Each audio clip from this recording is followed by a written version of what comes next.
Bonsoir Orelsan, merci d'être avec nous ce soir. Vous êtes rare en télévision.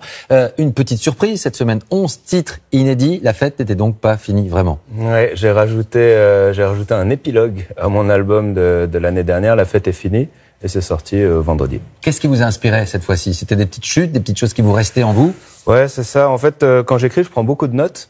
Et je relisais mes notes et je me disais, mais je parle encore de la même chose. Peut-être que j'ai pas tout à fait fini ce chapitre, quoi. L'année, elle a été un peu folle. Vous dites justement que c'était comme un vol plané.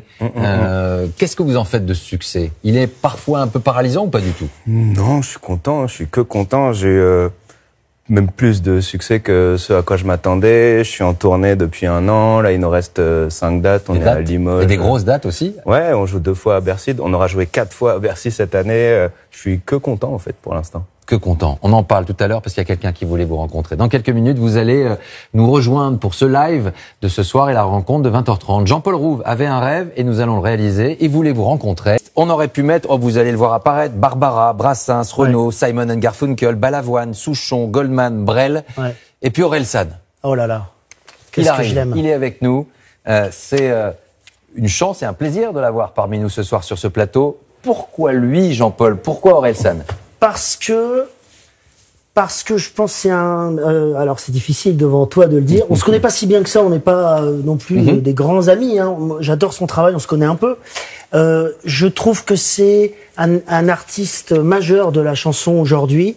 Je pense que il a cette façon de parler de la vie de manière très juste, sans jugement, en expliquant les choses et surtout en grattant un petit peu. Et ça, j'aime bien.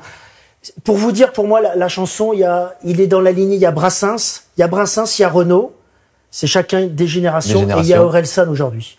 Pas mal. Bah ouais.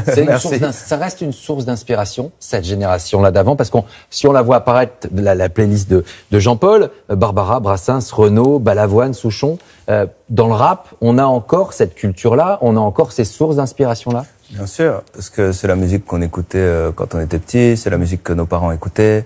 Moi, je sais qu'à chaque album, je réécoute du Brassens, je réécoute du Renaud, parce que c'est de la musique à texte et ça ressemble, et puis c'est une source d'inspiration incroyable. Si vous, Orelsan, vous aviez à choisir un titre, par exemple, là-dedans, dans cette playlist qui est derrière moi, la voilà.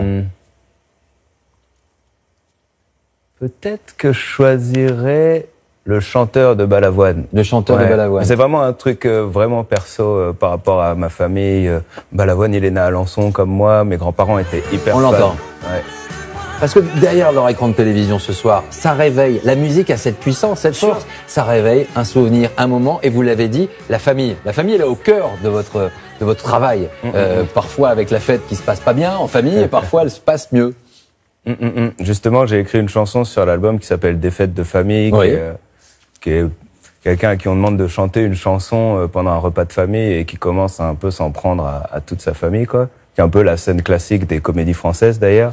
Et là, sur l'album que j'ai sorti, Épilogue, il y a la réponse, en fait, le 1 an plus tard, avec la version positive de la chanson de l'année dernière, quoi. Quand vous vous mettez en face d'une feuille de papier, vous écrivez comment? Comment ça se passe, Orelsan?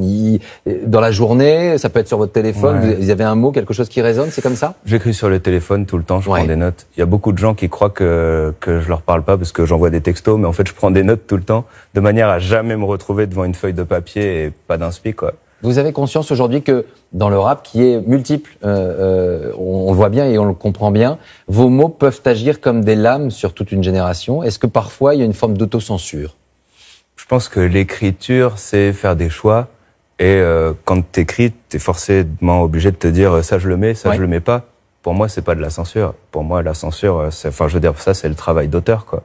Donc après, il y a une forme de choix, quoi. Mais pour moi, la musique, c'est de la fiction. Et justement, quand tu te retrouves face à ta feuille, c'est pas le moment de te censurer. Mais après, tu vas peut-être te dire, ça c'est de mauvais goût, je vais pas le mettre là. Et bizarrement, la même phrase dans un contexte, elle a pas du tout le même impact que sur une autre chanson avec une autre instru. Il attache aussi beaucoup d'importance à l'image. Ces clips sont dingues. Dingue. Il nous raconte quelque chose à chaque fois de fort. Lui et Stromae, peut-être, qui est proche de vous, en tout cas, que vous aimez beaucoup. Vous êtes impatient de le retrouver, de l'entendre, de le revoir? Ah bah ouais, et il est dans l'album, on a fait un morceau ensemble qui s'appelle La pluie, qui me fait penser un peu à ce que Jean-Paul disait tout à l'heure. Le concept, c'est il pleut tout le temps chez moi, mais il fait quand C'est ça. même beau. Exactement. C'est ce qu'on disait C'est par ça dont rapport tu à parles dans la chanson. par rapport à la mer de Dunkerque. Ouais. Et Par bien rapport à sûr, la mer de Stromae, Dunkerque. tout le monde attend son retour, bien sûr. La mer de Dunkerque. Et maintenant, Orelsan qui va chanter.